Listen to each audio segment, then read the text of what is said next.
What's up? I just thought I'll show you the comparisons of these two cylinders. One was the $28 cylinder and the other was $89, about $90 cylinder. Also the piston of the Duke. This is also 60 millimeter, and both of these are 60 millimeter. We could get down to looking at the ports, but first let's go to the Duke piston to get it over with. When I got the Duke piston, it had lots of cast mold. A lot of this mold on the cast looked very brittle and sharp. It looked like it was gonna fall inside the cylinder if it ever breaks. So I did a lot of cleaning on the piston, even on the insides here, just to clean it up if it could work proper. And then I did that. Come to find out, this is the cylinder I got just recently, and I did some port work. If you could look at it, I smoothed out the transfers basically, and sharpened some edges. This piston does not want to compute. It just doesn't want to slide in. I don't want to force it in. And the cylinder that it came, the piston that it came with, it's a blue piston. It slides in there, no problem. And on this one has a yellow piston. We're just gonna say yellow, but they're both 60 millimeters. And this one slides in there easily. Then with this one, it kind of wants to slide in there, You just gotta give it some help. So if I really want a tight fitted piston, maybe go with that one for this cylinder, which is a $30 cylinder. So $30 cylinder plus $20 piston, it's about $50 right here. This one right here was a lot more. This one right here, I could not use this. I have to use the stock piston. Well, talking about pistons, I did some cleaning on the piston as well. You could see I just cleaned it up the piston, so I have no sharp edges or anything breaking in, and you can see it looks just as good as the one I did for the Duke piston. Basically, it's a replica of what I did on the Dukes,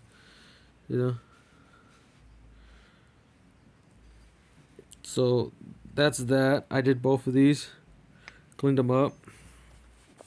Come to find out, this more expensive, just more cheaper cylinder, thinking that would be a lot worse than the Duke's high performance pit coated piston right here, which is a high performance. You would think that one would be super clean, almost like this or something, originally. That wasn't the case. I had to remove a lot of flake. Same with the piston that came with the higher quality cylinder, or the more expensive cylinder. This has Nicosil. It says it even on the box. Nicosil, which I think the cheap one also has some Nicosil, if I'm not mistaken. Pretty sure that's a coating right here of Nicosil on both of them, but this one advertises it.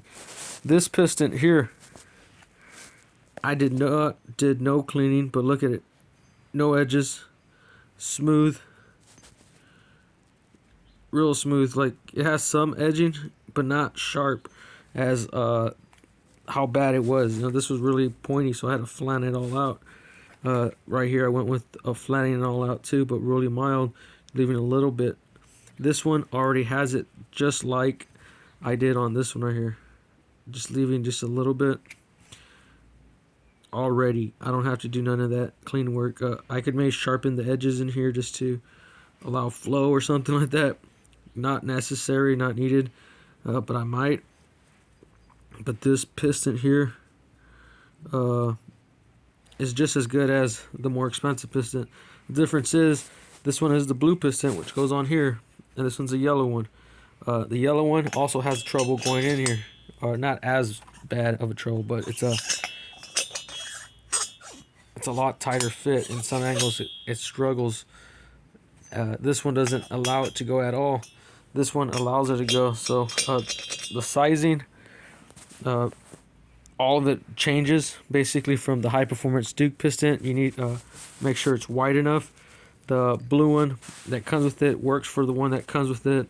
The yellow one, it's a little bit bigger, so it might struggle in some areas for some reason because of the piston shape. I don't know if it's egged because it's, you know, high performance or something, but the sizing's not all the same. All three of these are different. And let's talk about the ports. I kind of want to talk about looking at that, comparing. We'll look at it right here. This one, I did some cleanup, you know. You can see all the light scratch marks basically right here. The little sharp, not the sharp, but the little lines here. Even here on the, is this the exhaust? Yeah, the exhaust. I cleaned it all up. Even in here, I don't know if it was like paint or it had dirt or debris. I wiped all that down.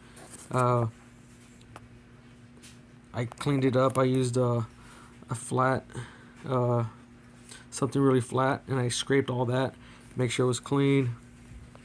I haven't did no honing to it. I just did what I did to get it going. It's nickel seal plated, so you don't really want to do no honing because you are going to damage some of that nickel seal. I did use 1000 grit real lightly on with my finger, kind of cleaned up some of the file marks where I did. All the port marks. You can see right here it's still kind of bumpy. I'm going to show it to you. You can see it's still kind of bumpy because I didn't want to remove a lot of material. I just wanted it to be smooth, almost as factory or stock how it's supposed to be. So there's that, you know, I did that on this one. Well, this thing took me a while to do. It wasn't quick. Well, look at this one. Look how smooth it is right here.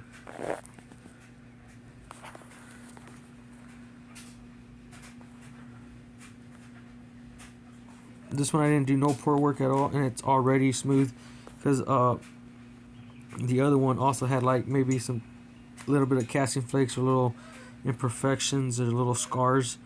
This one doesn't even look like you have to. Look at that intake area. It's a lot smoother. The exhaust, it is what it is, you know, compared to this one.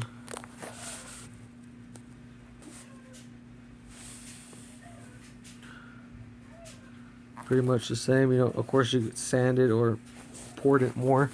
But I'm just showing you the comparison between the higher or more expensive cylinder compared to the cheaper one. It's basically the same, and this is where I got confused. I don't know which one came with which one here, so I screwed up on that part.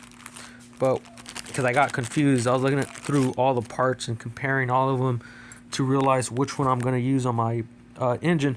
These piston rings are real sharp and kind of thin, and you kind of feel brittle.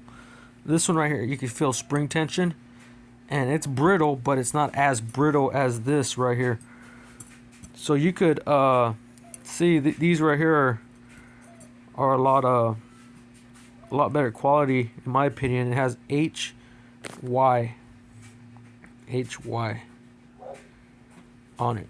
This one does not have any marking. It's just what it is. I don't know if this cheap ones were on the higher quality or these cheap ones were on the cheaper ones. That I do not know. I'm thinking these cheap ones were on the higher quality one. This one was on this one, which is supposed to run just OEM style, if you believe it or not, because if these are the rings for this and the way the casting on this seems pretty solid. It doesn't seem like it has any imperfections on the casting. This one, even though it's supposed to be nickel sealed aluminum, whatever it is, I don't really trust this casting, because when I was filing or sanding right here, I noticed a little hole right here near the one of this port right here, because I was plugging up the port, and I could tell you how I did that. But I had to use some epoxy cover up a hole. I felt like that hole was gonna cause an air leak, so I was kind of like disappointed when I was doing that. I was like, oh wow, that was unexpected. I didn't thought it was gonna be like that with this. The only thing I do say on the actual benefit of maybe of this one right here compared to this one is look how thick that plate is from the faceplate. This faceplate's like really thin for the intake. This one has like all this extra material, real thin, like extra material. And exhaust, I'm gonna say the same. No, oops, the exhaust is this side here. This is the untouched, also untouched, or no, slightly touched. You can feel right here it's a little bit more rough. It's not as smooth as this, but I did clean up on that. So I don't know if I'm gonna say here which is better today, because I don't want to say get the more quality one or get the cheapest one you could get, because this is the one I got for the cheapest at the moment. You know, these changes. But yeah, you know, I'm not gonna say which one's better today. Also, one thing I did to this, I was sharpening up these fins right here, just filing it, make it more smoother, so I could get some cool or some wind. You know, if I could be more aerodynamic right here, less turbulence. I was cleaning this here, I was sanding it, and then I ended up polishing this. You know, I ended up polishing that half moon, which comes out. This one right here has a machine polished or machine finished right here on the top, so it looks like this. This one didn't have it like that. That was actually, it had that paint or that coating. This right here didn't coat it or paint it. They cut it, machine finish it. So there's that. Let's do the piston rings on the Duke. That'll be the thing to end this whole video. Okay, these are the piston rings for the Duke. These feel a lot thicker, smoother. Yeah, I think I like these rings. They're a little sharp on the edges. This one is not as sharp onto the edges, so this one might be better in durability, because it's not going to damage your engine. This one here feels smooth, feels thick, doesn't have that flex. This one also doesn't have that flex. I think these are better. It's just these have a nicer shine to it. I don't know, it's that material it's made out of. And these right here are probably like high tense steel, real brittle. This right here has probably like some chromoly type thing, I don't know. And this right here has like some same thing, I don't know. But yeah, that's the end of the video. The cheap cylinder comes out to be a Farmer Tech. Got this on, I don't know, eBay. Here's the part number. So OEM, something like that, Farmer Tech. I think these actually are more expensive, but for some reason it was that price on eBay that time. And then this one right here is the one I got also on eBay. And there it is. They're both 1250s, k1250s. And this is going to go on a motorbike.